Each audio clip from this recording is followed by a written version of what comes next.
I am disgusting. I've just sprayed 7 cans of Fisherline under the truck and it is quite wet under there. Like, this is very wet. It's disgusting and gross and horrible. But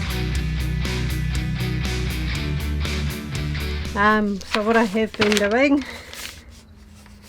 is rifling through receipts and getting all the parts numbers for my filters, and I've just ordered an oil filter and my 2 fuel filters, and it's actually quite cheap if you consider what it costs to get a service done. I mean, I've still got to buy oil, but the filters were, all of them were $50 together, so that's not bad.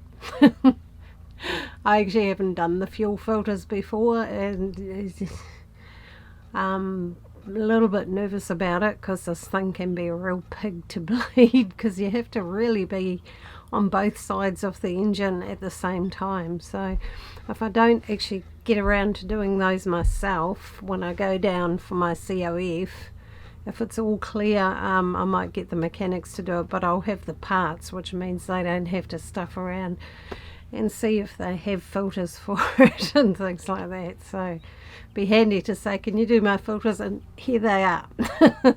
Or I'll do them myself, don't know yet. I'll see. I just know, you know, if you muck around with the injectors or something, it's fairly easy to bleed, but once you've had the filters out, there's a lot more bleeding to it. So don't know. Had some good news too. Yesterday I went into Hamilton and went to see the ear, nose and throat guy. I was referred about 1.5 years ago when I had all that tonsillitis problem during lockdown, and that was fun. Being in a hospital and level 2 COVID, it was quite interesting. Luckily Harry and Lorraine lent me their little car, and yeah, so I managed to park in the parking building and then go over to the hospital and do all that and fill out forms saying, no, I don't know anyone who's got COVID, blah blah blah, all of that sort of thing. Finally got through there, and hey, the doctors have the life. The nursing staff were all there when I got there. The doctors moseyed in at about 9:15. Looking very trendy, all of them. You could tell who the doctors were by the clothes they wore, you know. But anyway, the guy I went to see, he was really neat. I went in there and he had a look, and then he put a camera, which was a freaky thing. It was like this oblong thing with a long pointy thing with a little camera on the end, and he put it in my nose and down my throat, which was an interesting sensation. And then I had to do things like go and say things while this thing was in there. Anyway, he pulled that back out and it was okay. Yeah, no, he didn't see anything weird, which was a huge relief. That's been sort of niggling on my mind, because one of the doctors I saw when it was really flared up, and it still gets sore now and then, had said, oh well, maybe it's cancer, you know. And those sort of comments kind of do your head in a little bit. So he said no, he didn't see anything like that. It's just had a hard life, because I used to get tonsillitis a lot as a kid, and when I had that tonsil infected during the first lockdown and I couldn't get it seen to properly, it probably should have been lanced. It was actually like an abscess, and I popped it, and that probably wasn't the best way for it to all happen. And I don't think it's ever really kind of healed properly. But anyway, a huge relief that there's nothing really that looks like, you know, a throat cancer type of thing at all. He did say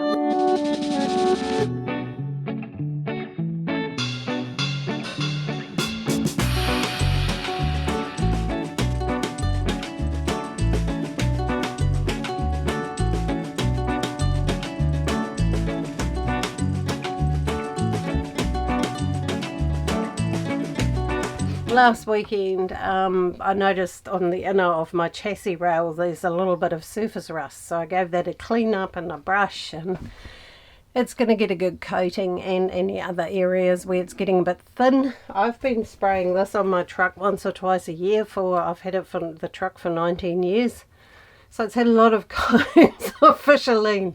The underneath is a fish. Actually, when I saw my ex in Taupo, I was doing something underneath, and he was like, oh look, your oil hoses are leaking. And it was like, no, you touch it, it's rubbery. It's fisherline.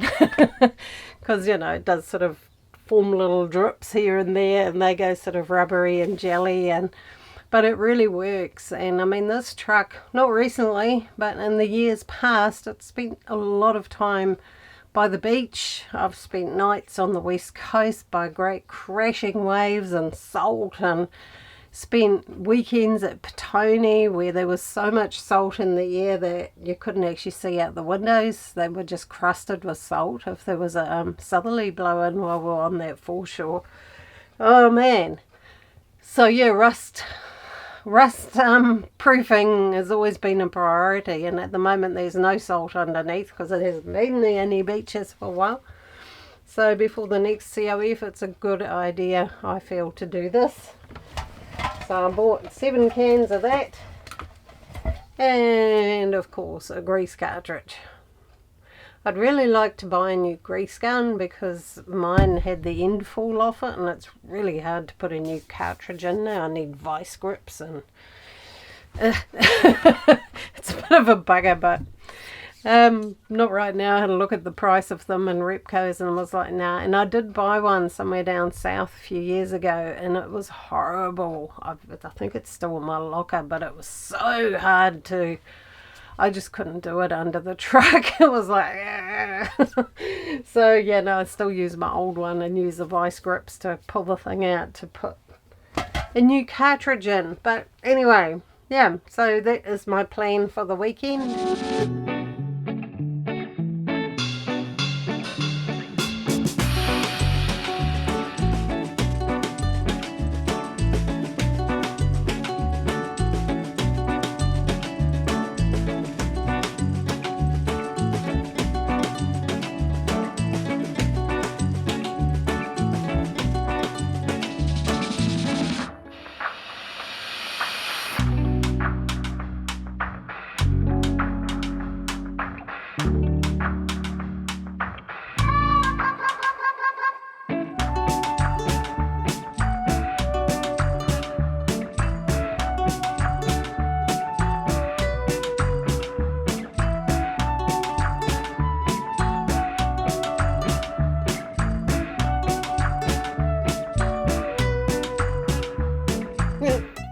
There's Miss Grizzlebum. She's grumpy at me because there's tools out. What are you going to do about them, Feets? You're going to go and check the diff oil and the gearbox oil? Yeah. Look at the mess in that cupboard. There's all sorts of crap in there. I have to have a sort out. Okay. I am disgusting. I've just sprayed 7 cans of fisherline under the truck, and it is quite wet under there. Like, this is very wet. It's disgusting and gross and horrible, but I want to actually have a quick coffee and then check my diff oil and gearbox oil, so I figured I might as well stay disgusting and wet and yeah, do that while I'm under there. I'm not going to grease it yet. I'll do that when it's a bit drier, bit closer to the COF. But I'm glad I got all that fisherline done. There were a few areas that needed it where there was a bit of surface rust. I do miss a spot now and then. Like there was a spot between the spare wheel and which is under the back, and the back axle, that obviously had been not doing that well in previous things. It's just hard to get in there. So yeah, I gave that a really good squirt. And my last can, it was Murphy's Law. The nib on it was broken, and there was just stuff spraying everywhere, and one got me square in the eye, which wasn't so nice. But no, I've still got makeup on from making my video this morning, so it's I'm gonna need a really good shower after this bit of a messy episode, but it's quite good. I enjoy it. You know, I spend so much time on friggin' computers. I love getting a bit dirty and doing stuff, and it just feels good. You know, the rest of my life, work, videos, technology, all of that is all quite heady stuff, whereas this is, well, you do need to use your mind a little bit, but not too much. So yeah, cool.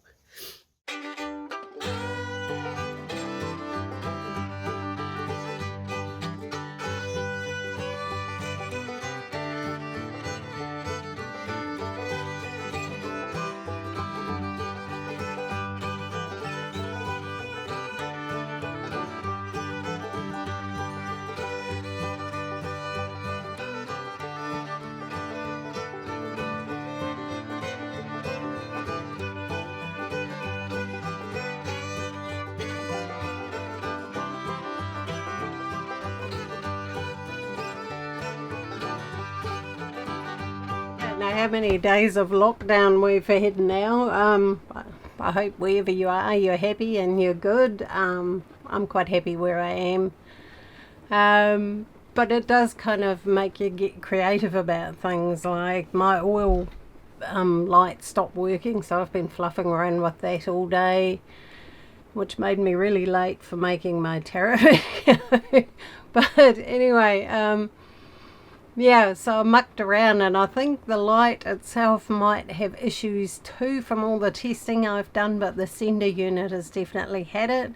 And then I could only find the old Bedford parts number, which of course nobody sells. So thank goodness for other people with Bedfords, and especially actually Robin O'Malley, who's got the same sort of truck as this one. And her and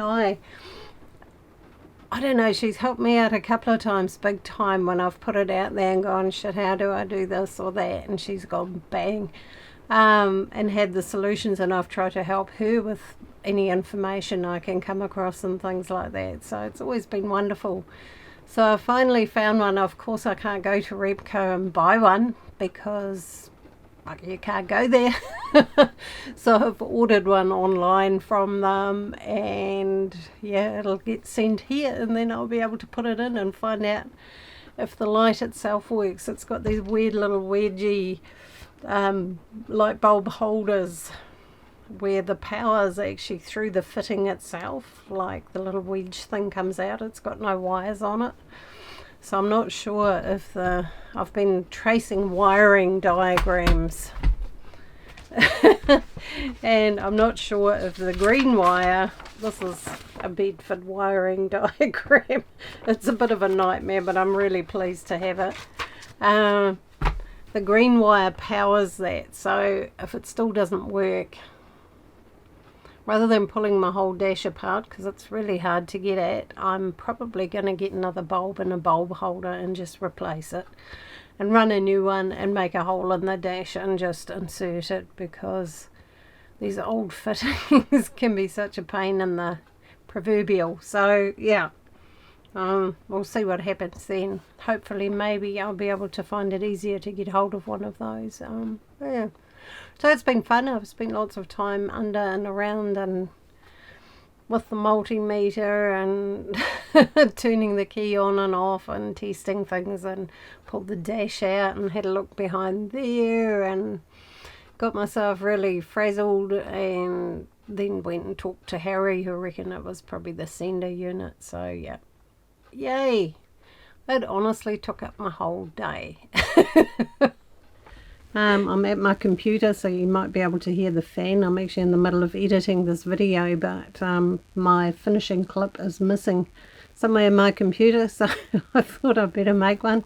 That whole sender unit palaver sorted itself out. Well, actually the sender unit they sent me from Repco's was faulty, and I spent another few hours figuring that out, and then ended up getting another one, and that finally worked. So it was all a bit of a waste of time, actually, a lot of fluffing around. I ran another hole wiring circuit to test it and all sorts of things. And yeah, anyway, it's sorted finally. So at the moment, yeah, I've just been really working and doing truck stuff. I've got to buy some oil next trip to town, and then I'll do the oil change and contemplate the fuel filters. I'll need to get somebody here to give me a hand with the bleeding if I do. So yeah, it's all very interesting, and yeah, I'm a little bit perturbed about. So anyway, if you enjoyed this video of me doing truck stuff, essentially, apart from working and enjoying the lambs, those lambs are so cute and so funny. I go for a walk most days and go down and have a look at them and watch them run around. It always makes me smile. They are so cute and so sweet. Yeah, it's just a nice thing to do. So anyway, I just heard that Auckland's now going into level 3 tonight, I think, so they'll be happy. From what I can see, most of them are just worried about getting takeaways, which I think is a bit weird. I think there's a lot more to freedom of movement than takeaways, but hey, we're all different. And yeah, and we're still at level 2. Nothing's really changed much, but yeah, anyway, wherever you are, I hope you're doing well. I hope you're happy. And if you like this video, please give it a like. It does help with the YouTube algorithm. Subscribe if you want to see more. Lots and lots of love to you all, and I'll see you all next time.